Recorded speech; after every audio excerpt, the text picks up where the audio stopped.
Hello! Today we have motors to test from MEPS, sometimes called MEPS King it seems on the website.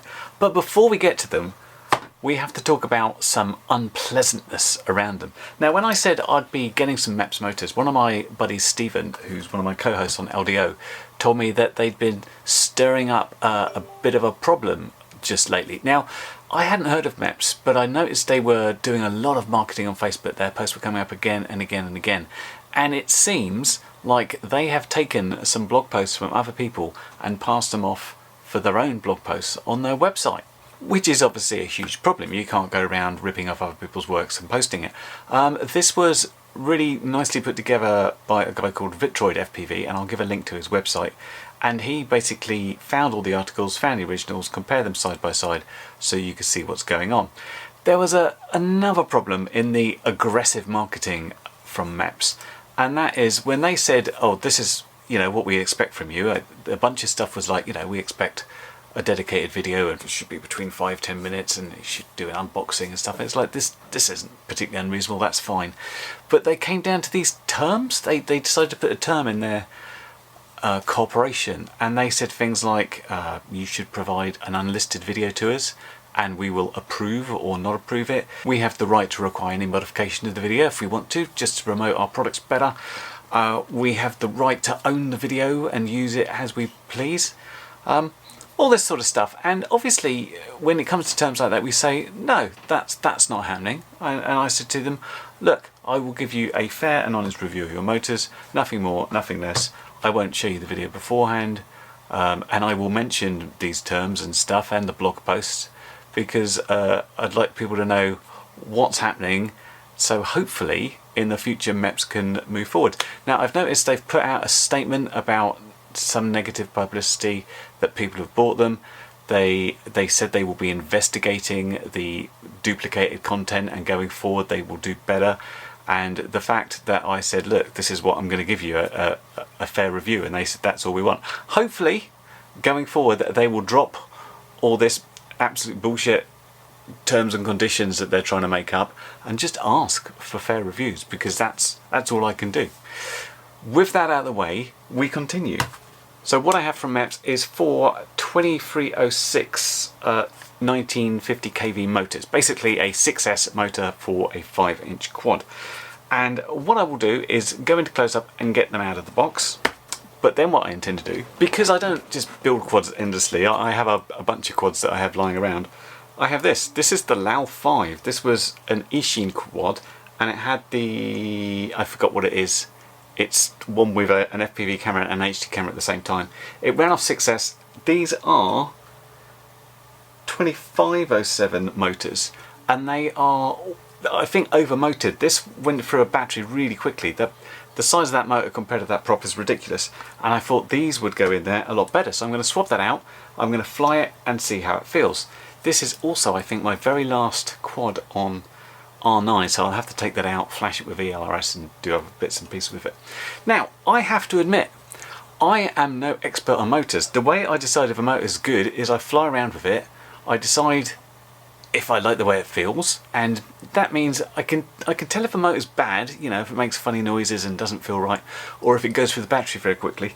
Other than that, I'm a bit in the dark. I'll be like, yeah, it seems okay. So I noticed Chris Rosser looked at these. If you want actual statistics and proper testing and putting them on a bench test and thrust test and stuff like that, go watch his video, because it's probably much more technically accurate. Mine is just more of a feeling about, do I like them, do I not like them? Let's find out. Anyway, let's get a close-up, find out what they're all about. Okay, so let's open one of these guys up and see what's inside. It's a tight box. We get this. So if we take this out,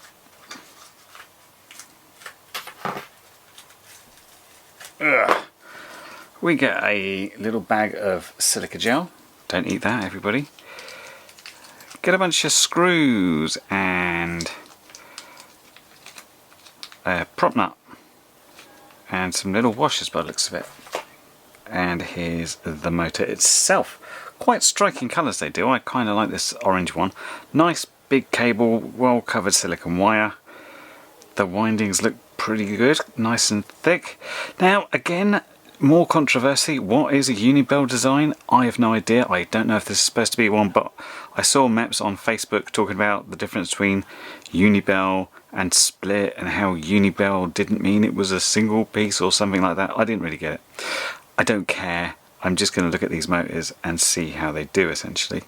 So just as well that's nice and big, I know lots of people use very sort of short motor wires going to one of those little things you solder on. Race wire I think they call it. For me, where I'm using this guy going straight into 4-in-1, I need to make sure that's going to reach it. Yeah, which it does easily, so that's good.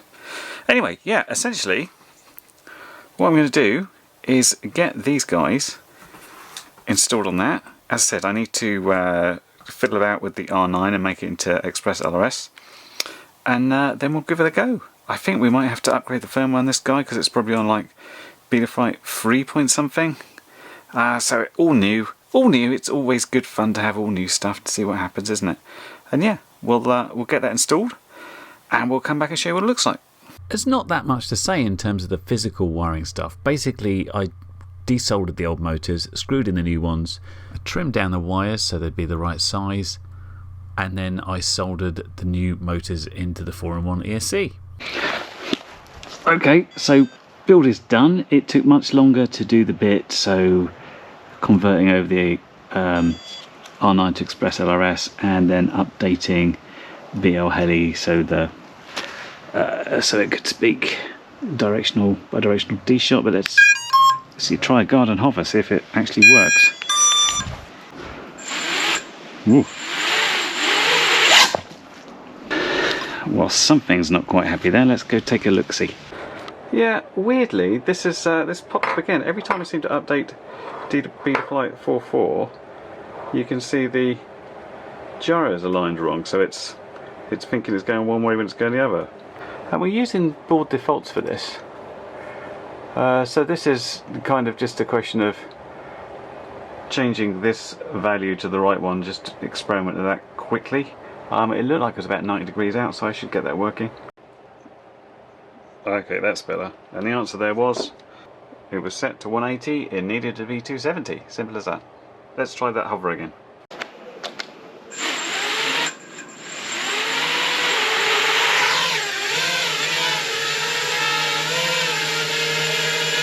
That's better, huh? The accelerometer is slightly off. This is in angle mode. Taking it out of angle mode.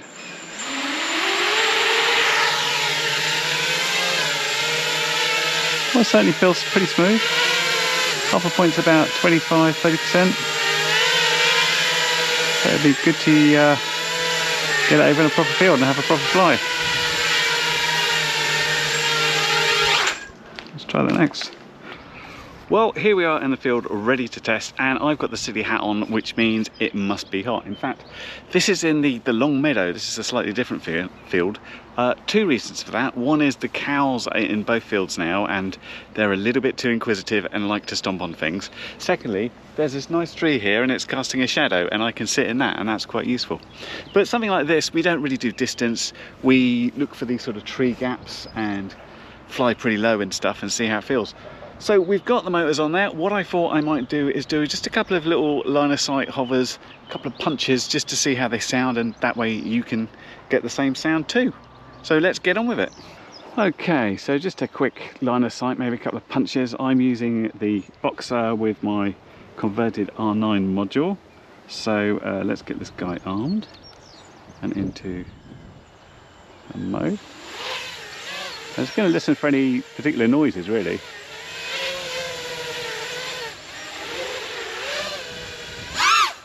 Whoa!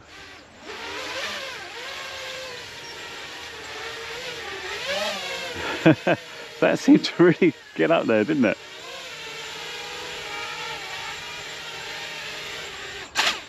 Oh, forgot air mode was on. Now I did intend to do a little bit more there, but yeah, I could barely see it after a little flick. Definitely more suited, I think, these motors than the other one. So yeah, let's give it a proper FPV flight now. This is my first flight, and you'll immediately notice a couple of problems. If you look at the top right there, I've got no link quality and no dBm RSSI, but that's not all. I'd set the VTX to 200 thinking that would be fine for this short distance, but as we go out here it starts snowing up and I'm like, I'm in direct line of sight here. Yeah, I'm a little bit off to the side, but shouldn't matter. I've got omnidirectional, so I thought, you know what, I'll bring it back and we'll up the power to the max and we'll start again. So this is, well, still the first battery, but second flight on 800 milliwatts. And I have to say, that VTX is pretty hateful. It's pretty crappy. I'm so used to, you know, decent Rush FPV VTXs that I take for granted that you get a nice clean signal. This one, you definitely do not. And I'm just kind of range testing this just to make sure it's okay for starters. Now, what I've done, I've superimposed my OSD footage over the top of the thing coming from the Tarsier. This is not particularly to say, look at this HD footage, because it's a bit shaky. It's more about just so I could listen back to the motors to see what they were doing. There's a problem with that, and that's the Tarsier picks up mostly wind noise as well as the motors. So you can see it's, from the feel, it flies very smooth. When you look back at the OSD and the HD footage, you can see there's some shakes there, but as I said, I haven't touched this in terms of tuning. I just wanted to show you the sort of things I was sort of looking at when I was doing this. Having got this into a sort of, yeah, okay, I can fly the length of the field, I then started you know, zipping about and doing normal things, you know, flying under trees, doing a bit of light acro, getting the throttle down just to see what would happen. And I have to say, everything responded very smoothly and very nicely. It didn't find a problem. I just found the VTX hateful, and I was kind of thinking, what on earth did I do with that RSSI? I'm sure it was there. I tested it, but obviously I didn't, else I would have seen it.